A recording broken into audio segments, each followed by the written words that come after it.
Страшная находка под Ухтой в апреле этого года наделала немало шума. Во время земляных работ в траншее показались мумифицированные останки 3 человек. Их обнаружил тракторист, который работал на этом участке. Он сразу обратился в полицию. В результате специалисты извлекли из земли 8 большеберцовых костей, около 30 реберных и 3 черепа. А еще куски одежды и волосы, которые, на удивление, достаточно хорошо сохранились. Судебно-медицинский эксперт, который выехал по первоначальному сообщению об обнаружении, он осмотрел эти останки. По предварительным данным может нам утверждать, что время наступления смерти составляет не менее 20 лет. Это он определил по внешним признакам, под разрушение костной ткани, отсутствие мягких тканей на черепе, на костях.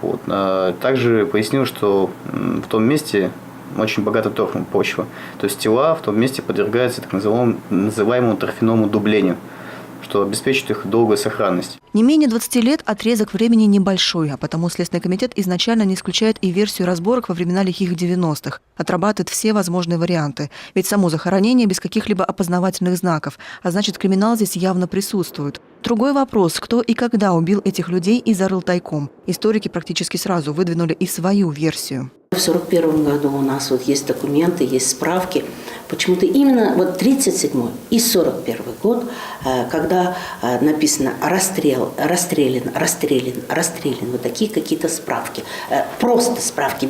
Мы даже не знаем, что это за фамилия, имя и слово «расстрел». Именно так и хоронили заключенных времен сталинских репрессий, без каких-либо опознавательных знаков. Тем более, что именно в 30-е годы прошлого века недалеко от этого места и находился следственный изолятор. Тюрьма номер 2 оперчекистского Ухт-Печлага. Именно на Заболотном, скорее всего, содержали заключенных Печлага, часть из них приговоренных тройками НКВД Архангельской области в рамках большого террора к расстрелу.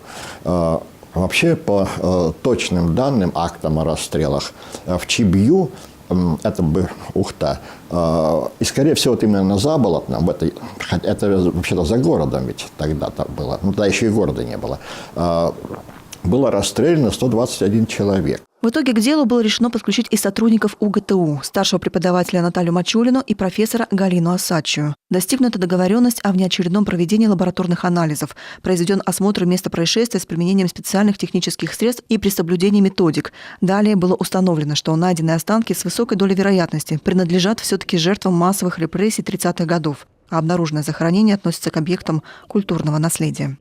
Любовь Лапина, Виктория Науменко, Евгений Ершов, Олег Белькеев, телеканал Юрган, Ухта.